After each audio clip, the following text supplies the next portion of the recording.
प्यारे छात्र एवं छात्राएं, मैं प्रमोद कुमार चौसिया कोचिंग सेंटर से क्लास 11th का फिजिक्स लेकर आया हूं।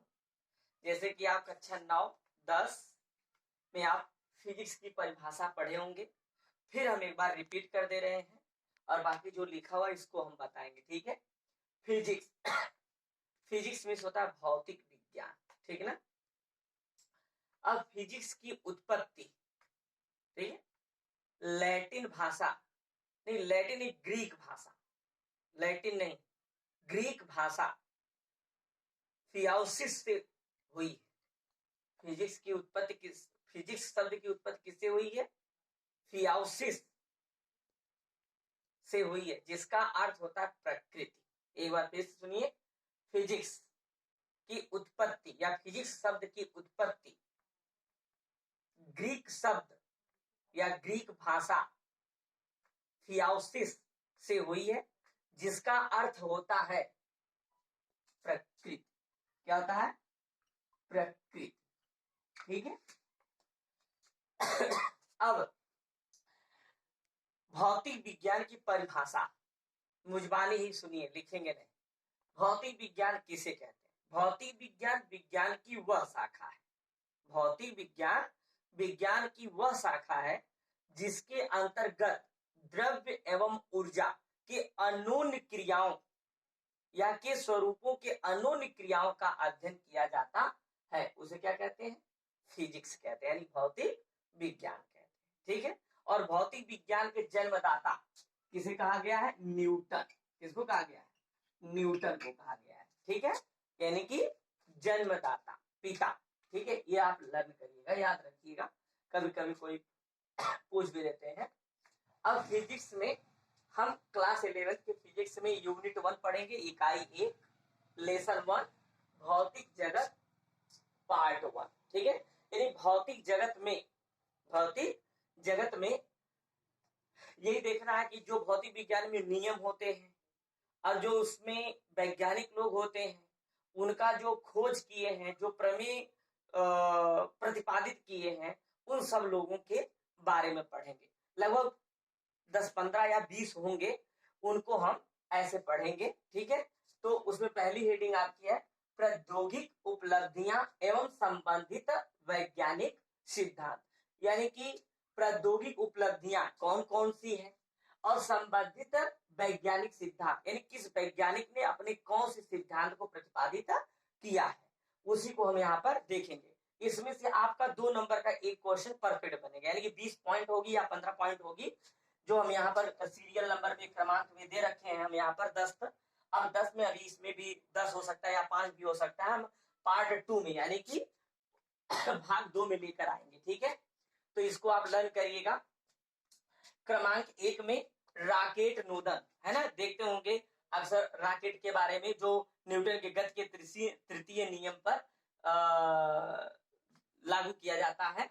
तो यहाँ दिया भी है न्यूटन के गति के नियम, यानी कि राकेट नोदन, ये क्या है? प्रौद्योगिकी है। ठीक है ना, जिसको हम इंजीनियरिंग में आप प्रयोग किया जाता है। तो राकेट नोदन है, इसके जो लेखक हैं वो खुद न्यूटन है। तो न्यूटन ने अपनी किताब प्रिंसिपिया में इस नियम को क्रमबद्ध रूप से लिखित किया है। तो न्यूटन के गति के नियम, अगर कोई पूछ देता है कि राकेट नोदन किस पर आधारित बना है, किस नियम पर बना है, तो आप बताएंगे न्यूटन के गति के नियम पर। फिर दूसरा आपका वायुयान, यानी वायुयान प्लेन, एरोप्लेन, है ना, ये वायुयान किस सिद्धांत पर है? तरल गतिकी में बर्नौली का प्रमेय। ये हम लोग पढ़ेंगे इस चैप्टर में नहीं, गति के शुद्ध की या गति वाले पाठ में हम क्लास 11th में ही पढ़ेंगे। ठीक है, यानी जो यहाँ पर नियम लिखे गए हैं, वैज्ञानिक सिद्धांत, इन सब के बारे में हम लोग क्रमबद्ध एक विस्तृत रूप से पढ़ेंगे हम।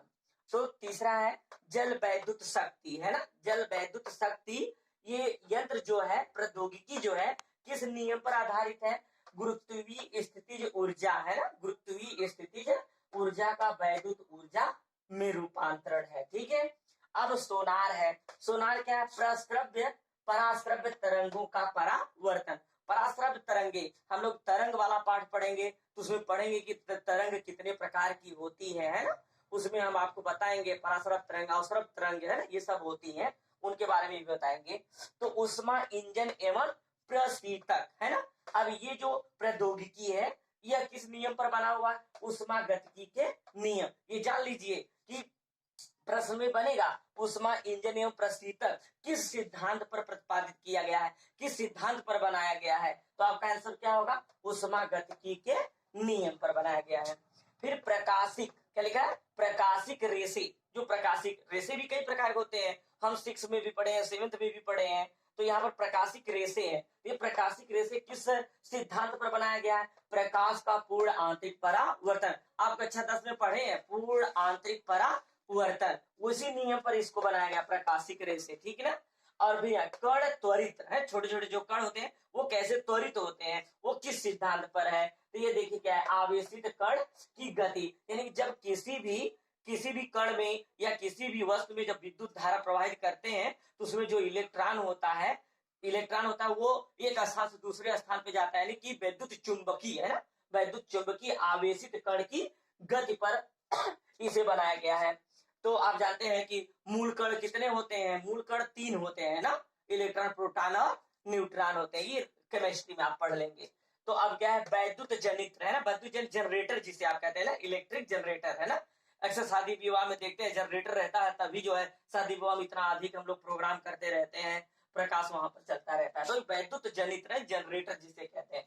ये किस पर बना हुआ? वैद्युत चुंबकीय प्रेरण पर बना। हम लोग कक्षा 10 में यूनिट 2 में पढ़े हैं, ठीक है ना। यहाँ पर भी हम लोग पढ़ेंगे, लेकिन कब? 12th में पढ़ेंगे, 11th में नहीं। फिर इलेक्ट्रॉन सूक्ष्मदर्शी है ना, इलेक्ट्रॉन सूक्ष्मदर्शी इलेक्ट्रॉन की तरंग प्रकृति पर है, ठीक है।